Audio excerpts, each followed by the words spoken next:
Hello friends, myself lecturer Miss Aditi Anil Kushare, Master of Pharmacy in Quality Assurance Techniques.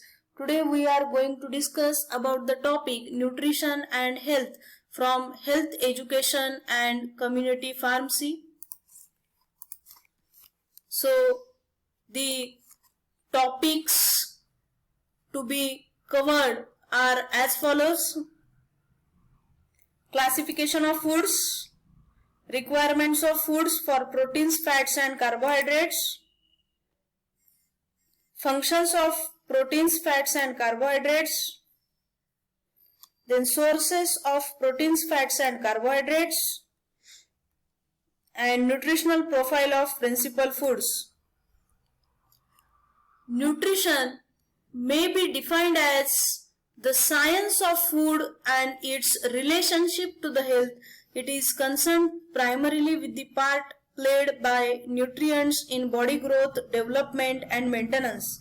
The word nutrient or food factor is used for specific dietary constituents such as proteins, vitamins and minerals. Dietetics is the practical application of the principles of nutrition. It includes the planning of meals for the well and the sick.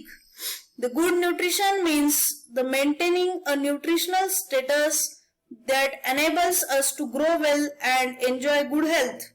The protein, carbohydrate and fat had been recognized early in the 19th century as energy yielding foods, and much attention was paid to their metabolism and contribution to energy requirements. Classification of foods. First of all, it get classified according to origin. So classification by origin: foods of animal origin, for an example milk, egg, meat, etc., and foods of vegetable origin, for an example vegetables. Second class classification by chemical composition, in that proteins, then fats, carbohydrates, vitamins, minerals. Third classification by predominant function: bodybuilding foods, meat, milk, poultry, fish, eggs, pulses, etc. Energy giving foods: cereals, sugars, fats, oils, etc.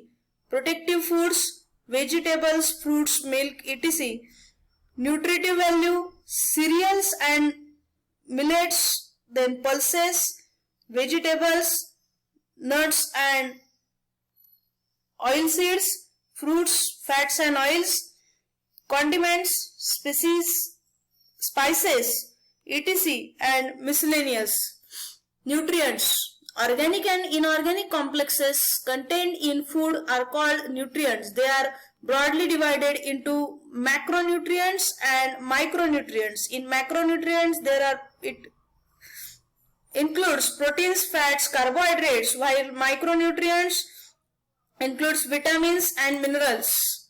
Then proteins.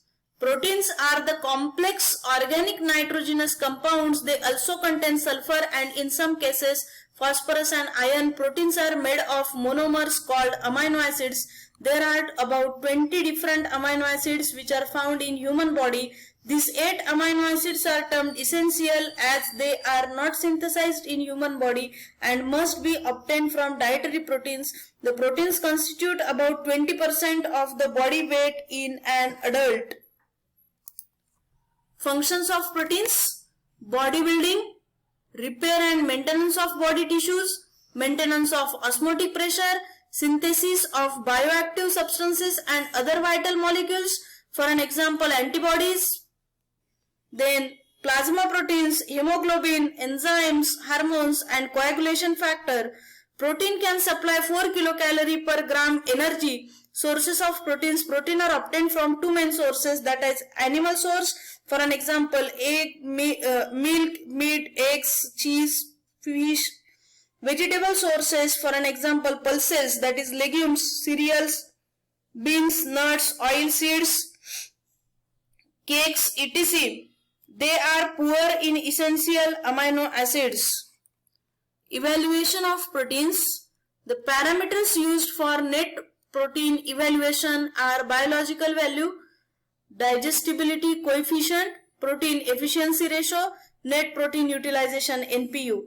Assessment of protein nutrition status, that is the protein nutrition status is measured by serum albumin concentration. It should be more than 3.5 gram per deciliter of blood. Less than the 3.5 gram per dl shows the mild malnutrition, and less than 3 gram per deciliter shows the severe malnutrition. Then fat. Most of the body fat, 99% in the adipose tissue, is in the form of triglycerides. In normal human subjects, adipose tissue constitutes between 10 and 15% of body weight. 1 kilogram of adipose tissue corresponds to 7,700 kilocalorie of energy. Then fats yield fatty acids and glycerol on hydrolysis. Fatty acid content of different fats in percent, saturated and monosaturated. In that,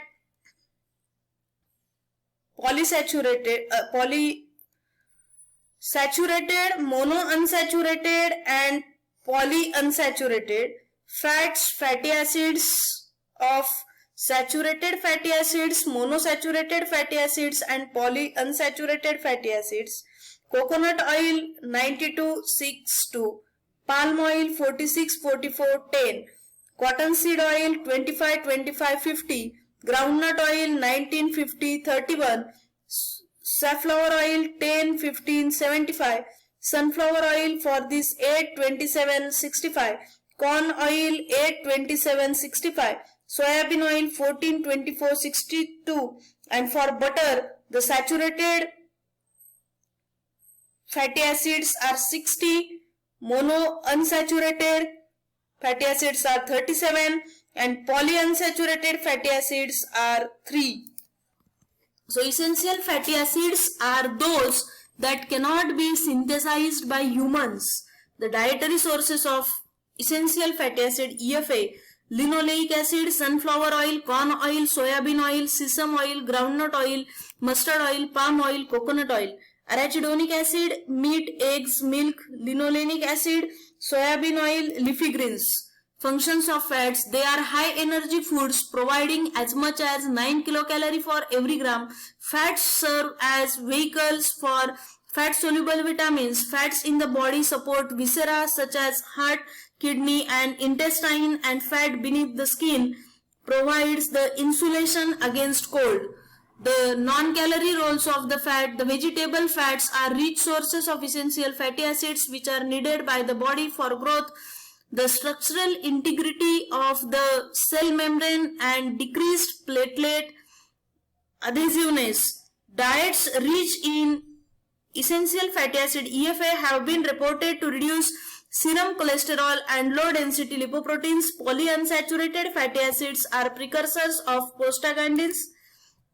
Fat requirements in developed countries: dietary fats provide 30 to 40% of total energy intake. The World Health Organization WHO Expert Committee on Prevention of Coronary Heart Disease has been recommended only 20 to 30% of total dietary energy to be provided by fats. At least 50% of fat intake should consist of vegetable oils rich in essential fatty acids. Carbohydrate.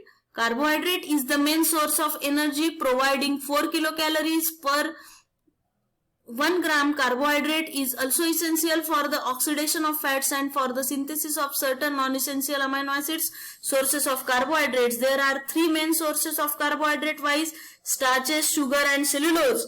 The carbohydrate reserve, that is glycogen, of a human adult is about 500 gram.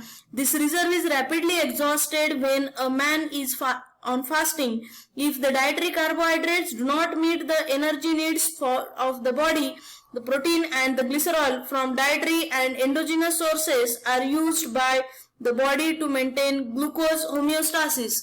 Dietary fiber, which is mainly non-starch polysaccharide, is a physiological important component of the diet. It is found in vegetables, fruits and grains. It may be divided broadly into the cellulose and non-cellulose polysaccharides, which include the hemicellulose, pectin, storage, polysaccharides like inulin and the plant gums and mucilage. These are all degraded to a greater or lesser extent by the microflora in the human colon. Then nutritional profiles of principal foods. The principal food includes cereals, millets, pulses, cereals. For an example, rice, wheat, that is constitute the bulk of the daily diet. Rice is the staple food of the more than the half the human race. Next to rice, wheat is the most important cereal. Maize ranks next to rice and wheat in the world consumption. The maize is also used as a food for cattle and poultry because it is rich in fat, besides being cheaper than rice or wheat. Assessment of protein in cereals. Protein quality. The quality of a protein is assessed by comparison to the reference protein, which is usually egg protein. Two methods of assessment of protein quality needs be mentioned. In that one, amino acid score, it is measure of the concentration of each essential amino acid in the reference protein, number of the milligram of one amino acid per gram of protein. Amino acid score, that is equal to number of milligram of one amino acid per gram of protein into 100 upon number of milligram of the same amino acid per gram of the egg protein into 100. Net protein utilization NPU is equal to nitrogen retained by the body upon nitrogen intake into 100. In calculating the protein quality, 1 gram of the protein is assumed to be equivalent to 6.25 gram of N, that is nitrogen. Calculating protein quantity of cereals. Protein quantity. The protein content of many Indian foods has been determined and published in food composition tables. One way of evaluating foods as source of protein is to determine what percent of their energy value is supplied by their protein content. This is known as protein energy ratio, PE ratio or percentage. PE percent is equal to energy from protein upon total energy in diet into 100. Then the fat requirements from cereals. The daily requirement of fat is not known with the certainty. During infancy, fats contribute to a little over 50% of the total energy intake. This scales down to about 20% in adulthood. The ICMR expert group 1981 has recommended an intake of 20% of the total energy intake as fat, of which at least 50% of fat intake should consist of vegetable oils rich in essential fatty acids. The requirement of essential fatty acids ranges from 3% intake to 6% of energy intake in young children. Carbohydrate requirement from cereals. The recommended intake of the carbohydrate in balanced diets is placed so as to contribute the between 50 and 70% of the total energy intake. The most Indian diets, certain amounts contain the amounts of more than this, providing as much as 90% of total energy intake in some cases, which makes the diet imbalanced. Then other recommended intakes from cereals. Fat soluble vitamins. The recommended dietary allowance of the vitamin E is placed at 10 mg of alpha tocopherol equivalents for adult males and 8 mg of adult for the adult females. Water soluble vitamins. The requirement of the thiamine, riboflavin and niacin are closely related to energy intake and utilization and are started in terms of 1000 kilocalorie intake of energy as below. Thiamine 0.5 mg per 1000 kilocalorie, riboflavin 0.6 mg per 1000 kilocalorie, niacin 6.6 mg per 1000 kilocalorie. So from this topic, nutrition and health, what we learned, the learning outcomes are: first of all, classification of foods, requirements of foods, proteins, fats and carbohydrates, functions of foods, proteins and carbohydrates, then sources of foods for proteins, fats and carbohydrates, and nutritional profile of principal foods.